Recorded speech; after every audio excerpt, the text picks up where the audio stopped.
Estaremos predicando bajo el tema creciendo en amor. Creciendo en amor. Bien. Primera de Tesalonicenses 3, 11 y 12. Dice así. Mas el mismo Dios y Padre de nuestro Señor Jesucristo dirija nuestros caminos a vosotros. Y el Señor os haga crecer y abundar en amor, uno para con otros y para con todos, como también lo hacemos nosotros para con nosotros. La palabra del Señor está bendecida, creciendo en amor. Bien. Ok, todo padre en el orden natural quieren que sus hijos crezcan y crezcan en amor como familia. Si nos damos cuenta, una de las cosas que más nos crea conflicto a nosotros como padres es cuando nuestros hijos pelean entre sí. Eso nos genera situaciones porque ningún padre quiere ver a sus hijos pelear. Quiere que ellos crezcan en amor.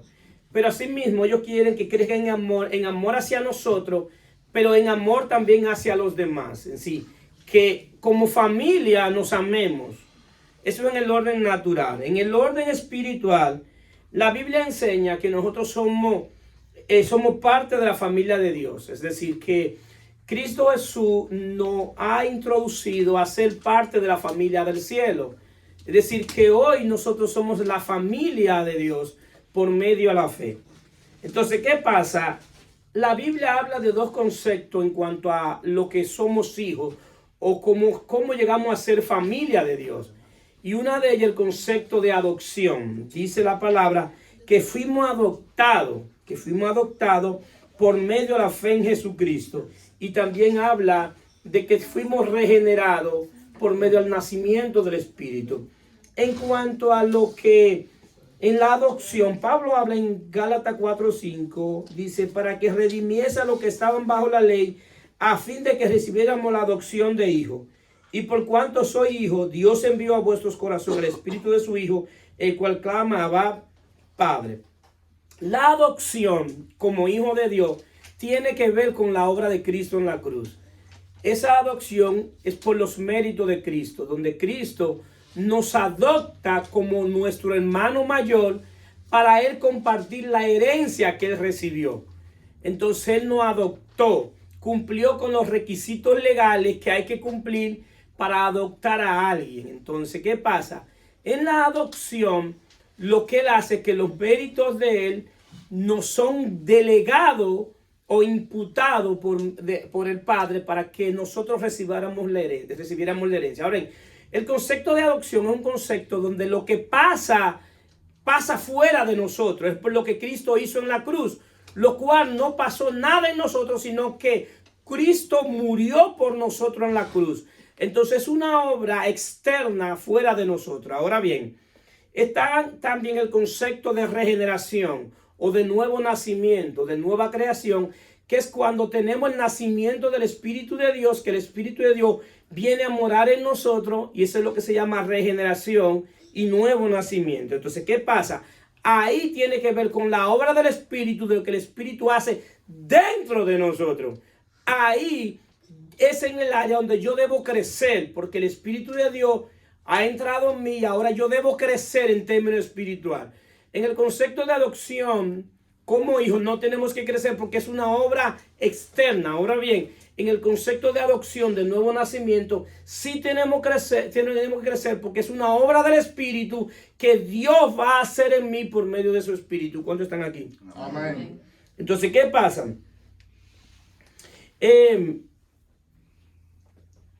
Todo aquel que ha nacido de Dios nace como niño. Nace un niño en términos espiritual que va creciendo. Entonces, todo lo que nace va creciendo tanto hacia arriba como hacia los lados. Entonces, ¿qué sucede? Nosotros tenemos una estatura a la cual debemos llegar. Y es la estatura del varón perfecto que es Jesucristo. Esa es la estatura. Esa es nuestra medida. Con Él es que yo tengo que medirme. A Él es que yo tengo que verlo. Y en mi corazón tiene que ver el deseo de yo llegar a la estatura de Él. Ahí dice a un varón perfecto. Ahora bien, ¿por qué yo debo llegar a esa estatura? Porque a medida que yo voy creciendo y voy llegando a la estatura del varón perfecto, según Efesios 4, 13 y 15, entonces en esa medida es que yo puedo entender y puedo gozar la plenitud de la vida en Cristo.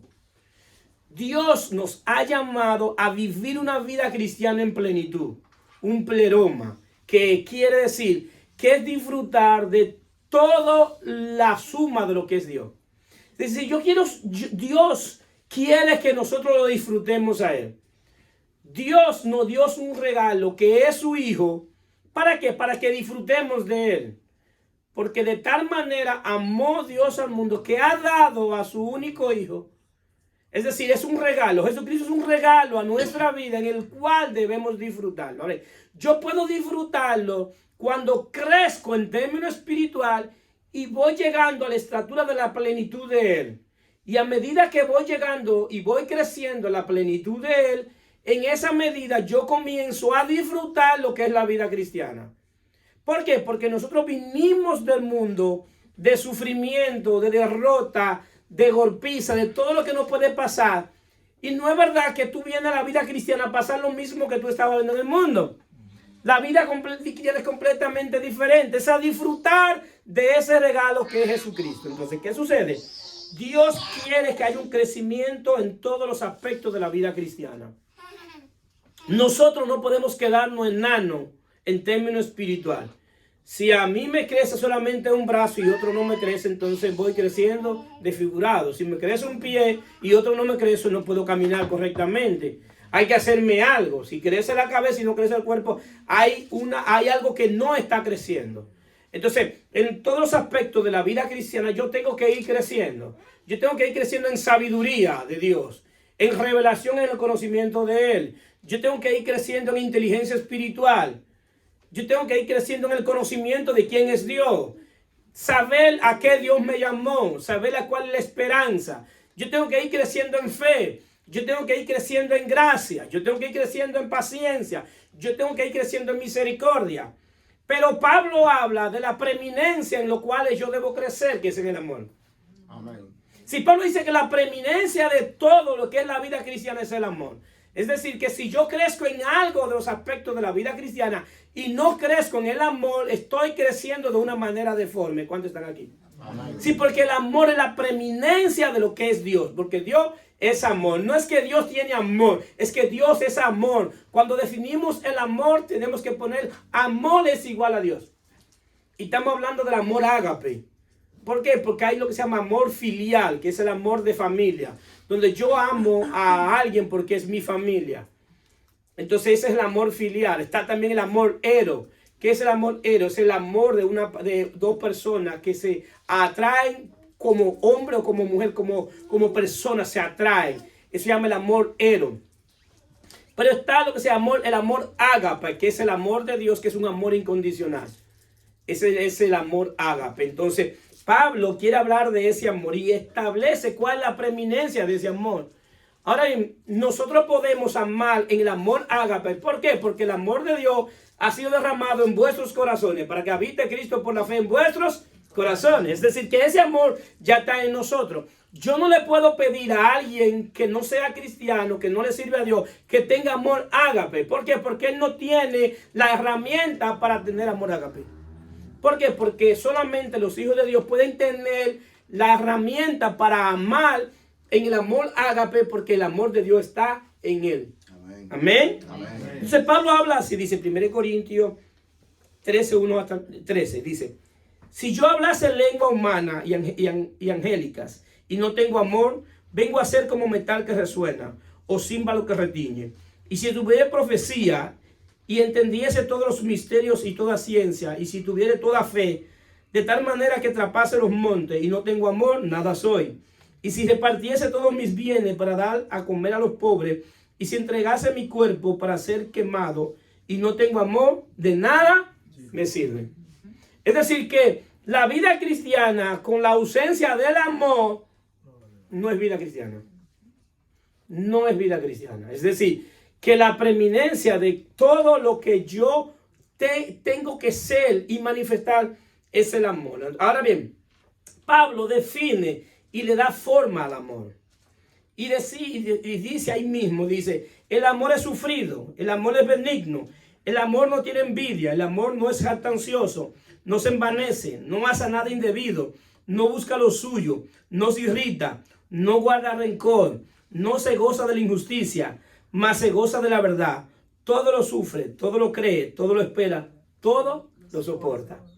Pablo define y le da forma al amor. Es decir, que si yo tengo que ir creciendo en amor, yo también tengo que ir creciendo en sufrimiento por los demás. Yo debo sufrir cada día más por mis hermanos.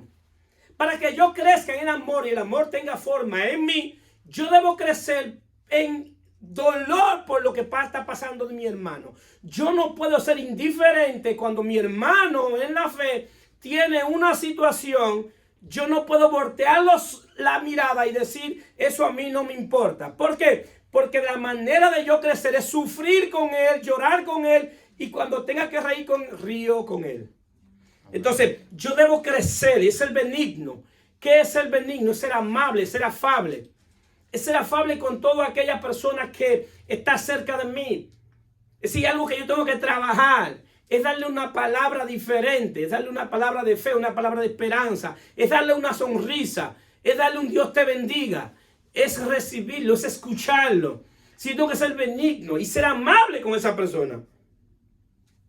Yo no puedo envidiar de los demás. Si yo comienzo a envidiar lo que tiene mi hermano, entonces mi amor se está borrando, mi amor no está creciendo. Hay algo que está pasando dentro de mí que va a impedir que el amor crezca, que es la envidia. Es decir, que yo tengo que sacar toda envidia que está en mí por lo que mi hermano le haya recibido, que Dios le haya dado. Debo gozarme con él porque Dios lo bendijo a él. Amén. Amén. Entonces el amor es de esta manera. Si no guarda rencor, no se goza de la injusticia, más se goza de la verdad. Todo lo sufre, todo lo cree, todo lo espera y todo lo soporta. Es decir, que tiene paciencia con los demás. Es decir, que el amor es una manifestación de la vida de Cristo en nosotros. Lo voy a repetir. El amor, ágape, es una manifestación de la vida de Cristo en nosotros.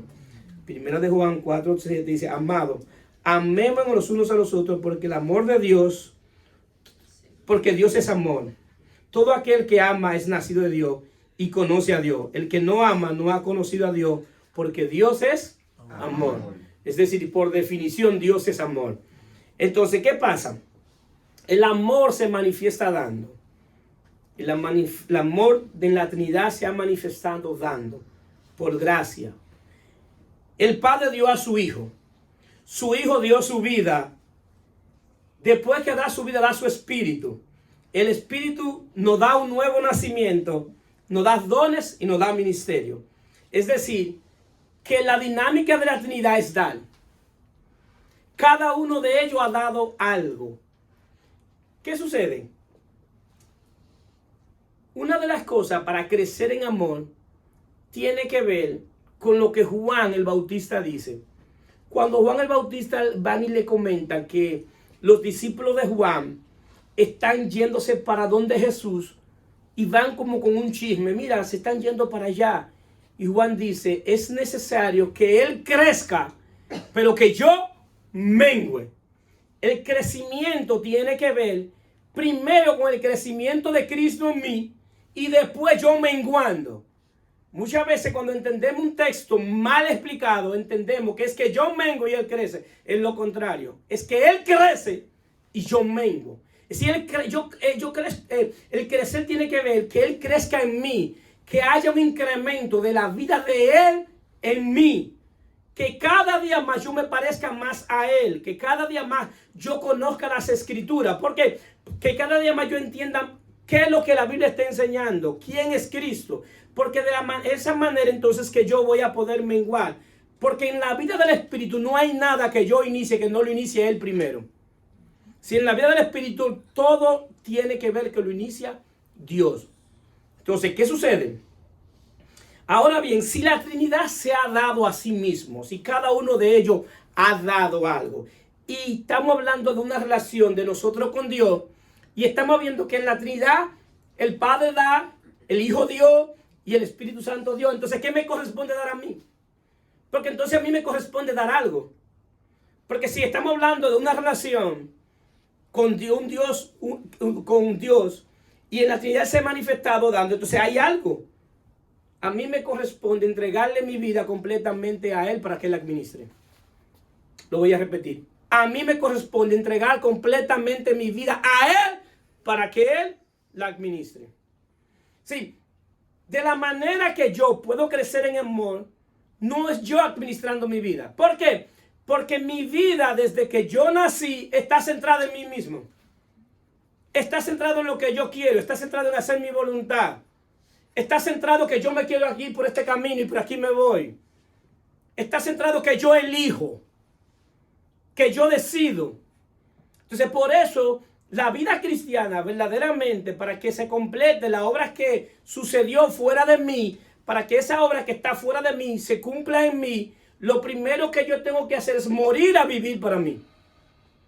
Porque cuando yo muera a vivir para mí, entonces que Cristo comienza a nacer en mí.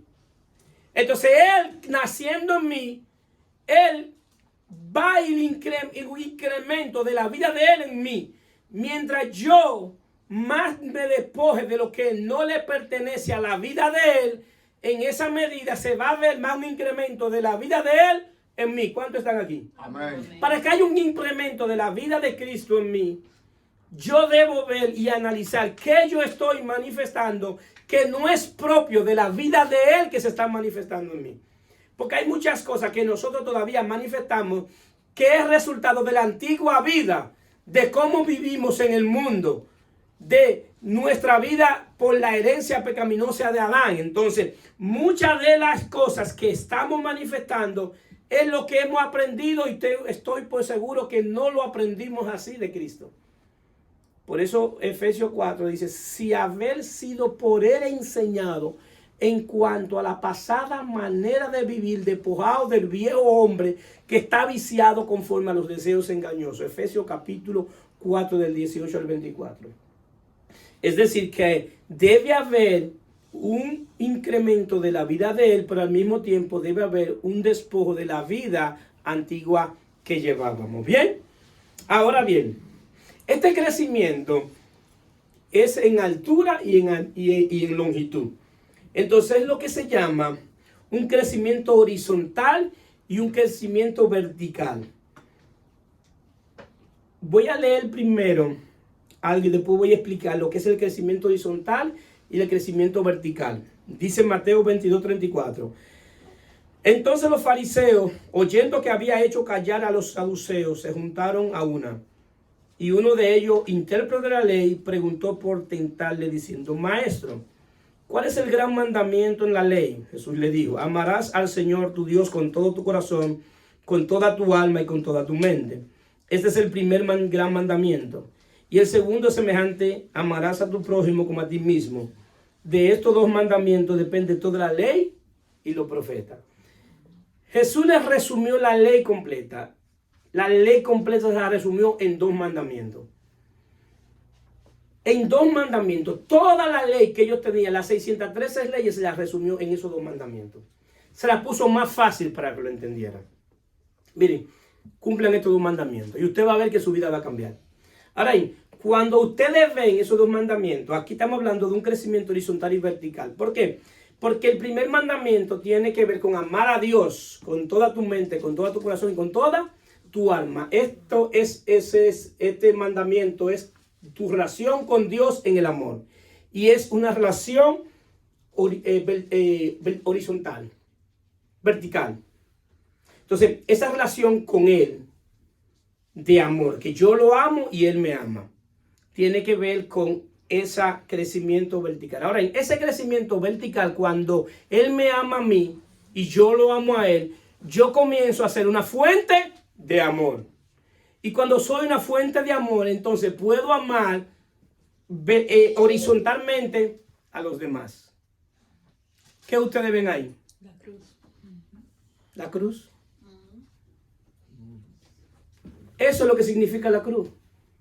El amor horizontal y el amor vertical de Dios. Que cuando tú tengas el amor de Dios, puedes abrir los brazos para amar a otro. Amén. La gloria sea de Dios. Tú no puedes amar a otro en el amor ágape si primero no ama a Dios. Si el primer amor que tiene que estar dentro de mí es el amor de Dios, porque cuando yo comienzo a amar a los demás, no lo voy a hablar en mi amor, lo voy a amar en el amor de Él, porque es un amor ágape.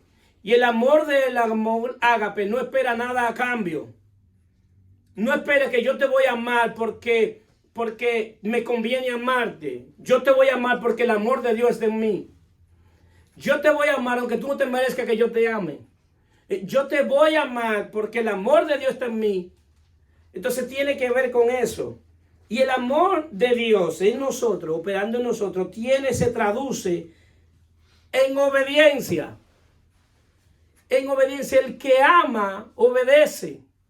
Jesús dice en Juan 14:15, si amáis, guardad mis mandamientos. ¿Por qué? Porque el amor de Dios en mí se traduce en obediencia. Y esa obediencia produce complacencia al Padre. El Padre se siente complacido en aquellos que lo obedecen por amor.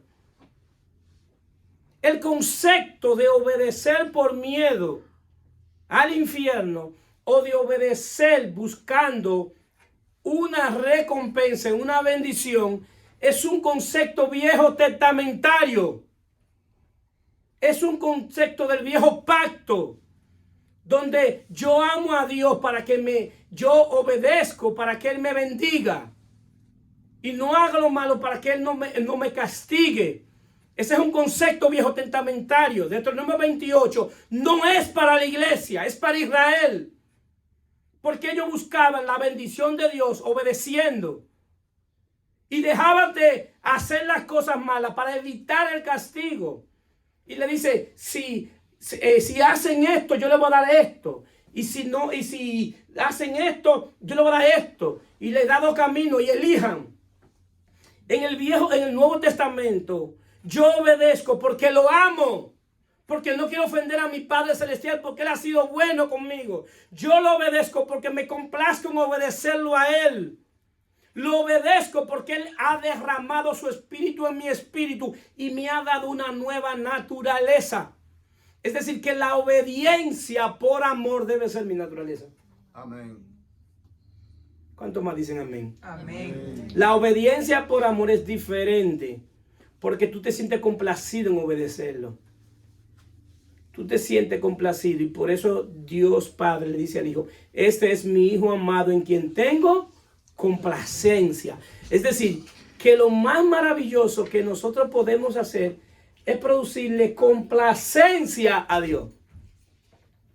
Si nosotros debemos vivir una vida para darle complacencia a Dios, que Dios se sienta complacido por nuestra obediencia.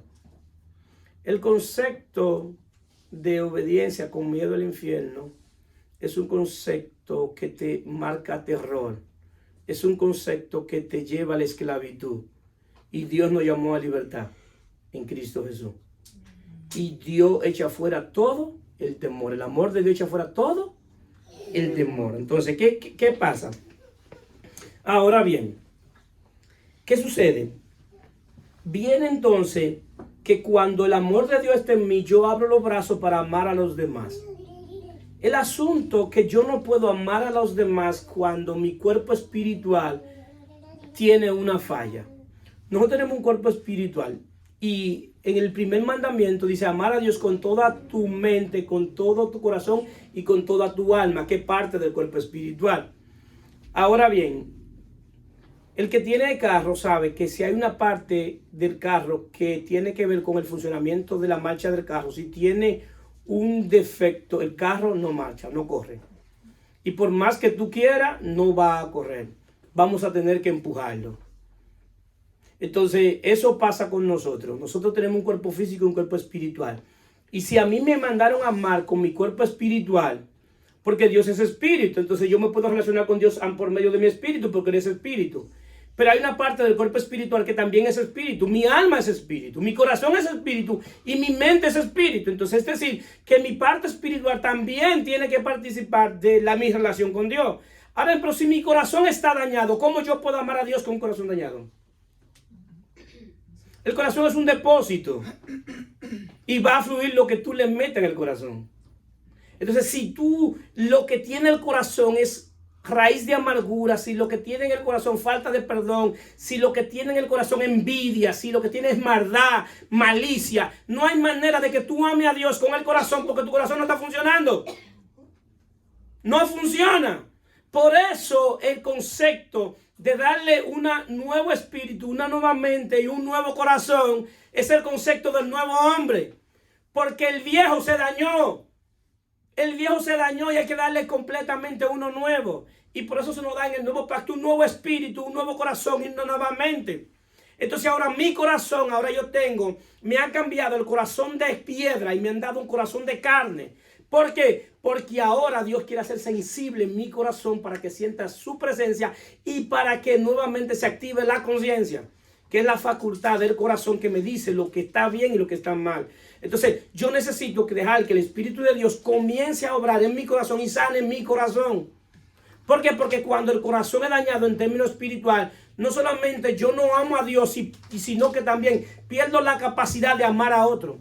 Y pierdo la capacidad de dejarme amar a mí mismo. El que no ama tiene una condición que él no tiene capacidad de amar, pero tampoco tiene capacidad de dejarse amar a sí mismo, porque por naturaleza tiene una protección, porque no quiere nuevamente que lo dañen. Y es natural. Una persona que haya sido engañada, golpeada, que le haya pasado todas las cosas en el mundo, que haya pasado con una pareja, cuando tiene otra pareja, entonces se protege de esa otra. Y no abre su corazón y es natural. ¿Por qué? Porque está dañado. Entonces el Espíritu de Dios viene y derrama su Espíritu en nuestros corazones para comenzar a sanar nuestros corazones. El asunto que en esta obra yo tengo que abrir mi corazón y dejar que Él trabaje en mi corazón.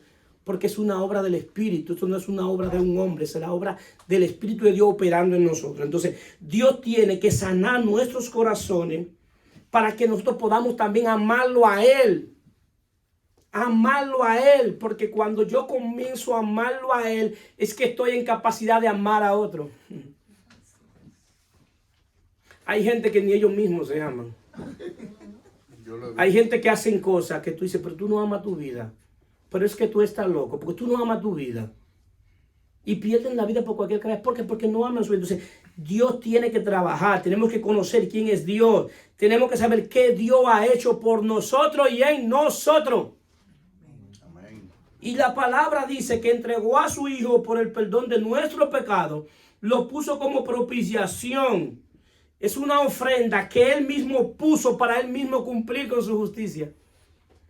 El Dios que pedía un cordero como ofrenda para cumplir su justicia, dijo, yo mismo ahora voy a llevar la ofrenda. Y la puso la ofrenda. Y eso es lo que Dios ha hecho por nosotros. Y en esa ofrenda, todo aquel que cree en Él tiene perdón de pecado. Amén. Pero lo que digo, el concepto bien importante, no es lo mismo tú saber lo que sucedió en el mundo espiritual que tú entenderlo. Porque muchas veces nosotros leemos y sabemos, pero no entendemos lo que sucedió. Pero date cuenta, cuando tú entiendes lo que sucedió, tú tienes autoridad en el mundo espiritual para decir en tu casa, espíritu de maldad, tú sales ahora en el nombre de Jesús. Amén. En mi casa no puede haber miedo, porque aquí está el Espíritu de Dios. En mi casa no puede pasar esto, ¿por qué? Porque aquí habita Dios. No solamente habita en mi casa, sino que en mi casa completa y yo le vamos a servir a Él. Y yo comienzo a dedicarle completamente mi casa física y mi casa espiritual. ¿Por qué? Porque yo entiendo que donde habita Dios no puede habitar también el pecado y la maldad. Amén. Amén. Entonces, ¿qué pasa? Ahí yo comienzo a entender. No solamente saber, sino entender. Entender qué pasó. Que como hijo de Dios yo tengo autoridad en el mundo espiritual. Y no es porque yo sea el más grande, el más fuerte, sino porque el que venció, el que tiene toda autoridad, Jesucristo, está dentro de nosotros. Amén. Amén. Entonces, ¿qué pasa? También habla de amar a Dios con toda tu alma. En el alma están las emociones, la voluntad y la mente. Es decir, que también las emociones cuando están dañadas deben ser sanadas. El Espíritu de Dios quiere sanar nuestras emociones. ¿Por qué muchas veces nosotros nos dicen algo y sin pensar respondemos como automático? Usted ha visto que nosotros prendemos un foco, tocamos y se prende la luz. y a veces nosotros nos dicen algo, inmediatamente respondemos. ¿A qué usted cree que se debe esto? Porque muchas veces nuestras emociones están dañadas y respondemos conforme a la experiencia que hemos vivido. Respondemos. Y después que analizamos, tiramos y después apuntamos. ¿Por qué? Porque nuestras emociones están dañadas. Entonces yo tengo que ubicar, yo y todos nosotros, qué parte de mis emociones están dañadas. Y comenzar a trabajarla. Y es una responsabilidad mía. ¿Cuántos de nosotros, los hijos de nosotros nos pasan, hacen cualquier cosa y le tiramos una pecosa y después, ay, te di, mi hijo, te di? Porque tú estás viviendo basado en una experiencia que tú tienes desde pequeño, porque en tu casa fácilmente te hacían eso. Y tú estás replicando lo mismo que tú viviste en tu casa. O sea, hay algo que está mal. ¿Por qué? Porque nadie puede vivir así, ¿sí o no? Así es. La razón por la cual somos considerados entes espirituales o seres espirituales por nuestra manera de pensar. La gente cree que ser espiritual es hablar lengua y sacar demonios. Y brincar y saltar los bancos. Y wow, qué espirituales son. Y un desorden, wow, qué espirituales. No, eso no enseña la Biblia. Lo que te identifica como un ser espiritual es cómo tú piensas, cómo tú hablas y cómo tú actúas. Eso es lo que te identifica una persona espiritual.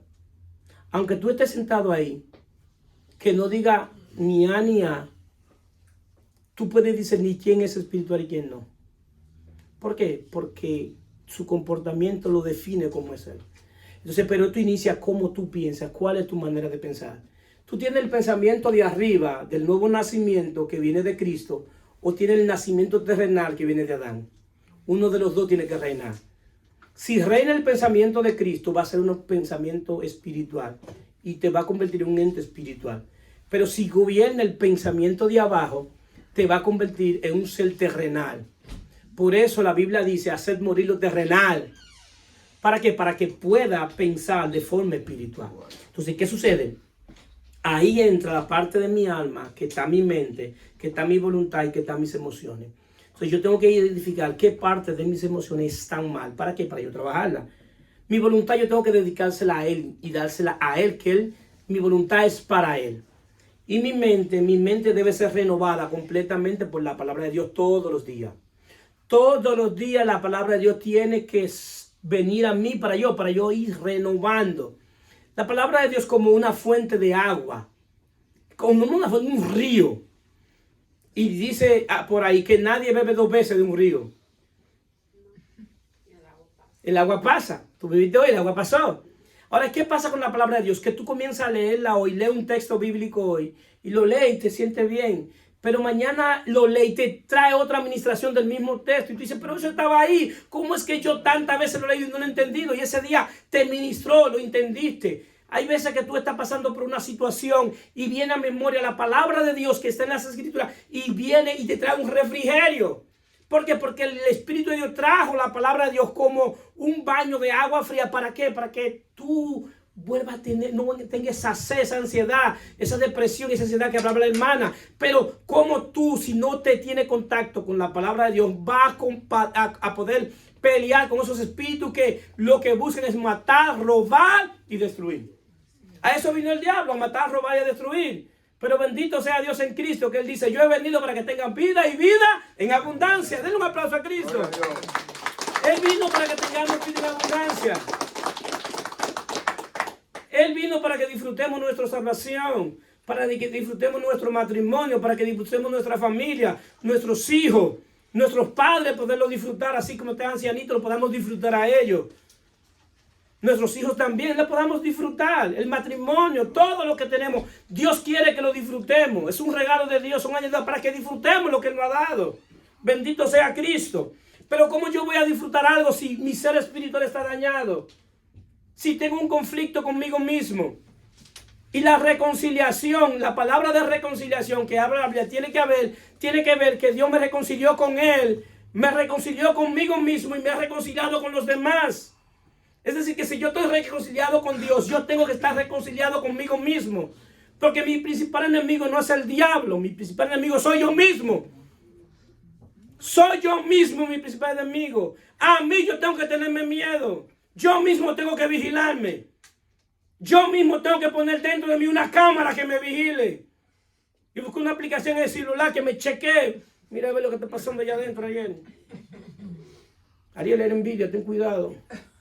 Ariel, ten cuidado con el odio. Ten cuidado con el chisme. Ten cuidado con la falta de perdón. Ten cuidado con estar peleando con todo el mundo.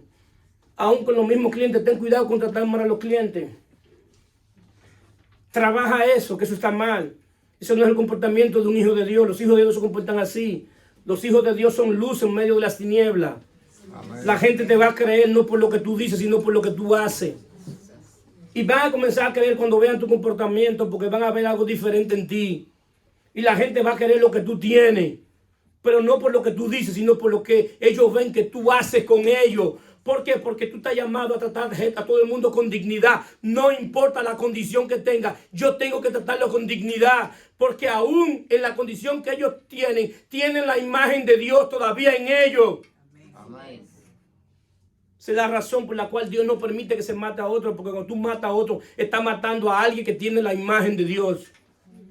Y nosotros no hemos llamado a matar a aquellos que tienen la imagen de Dios, sino a que ellos vean la imagen de Dios en nosotros, se puedan ver en un espejo y decir, donde Él compró, donde Él le vendieron, a mí yo puedo ir a comprar, donde Él consiguió yo puedo conseguir. Él fue a la cruz, yo también voy a ir a la cruz, porque ahí yo voy a encontrar vida en Cristo Jesús. A eso fuimos llamados. Entonces, ¿qué sucede? Entonces viene el otro amor, que es el amor horizontal. Entonces que yo entonces me abro entonces con el amor de Dios. Entonces yo abro los brazos y abrazo a los demás.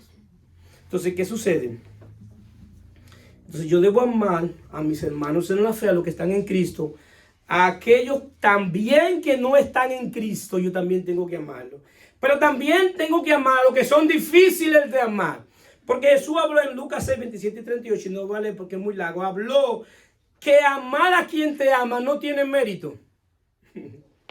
Que el mérito está en aquel que tú amas, a quien ha hablado de ti, amar a tus enemigos. Eso sí tiene mérito. Que yo amar a quien me ama, eso no tiene mérito. Que es amar a aquellos que son difíciles. Que aquellos que son difíciles tengo que amarlo. Y ese amor tiene este condimento. Tiene que tener gracia, tiene que tener paciencia y tiene que tener misericordia.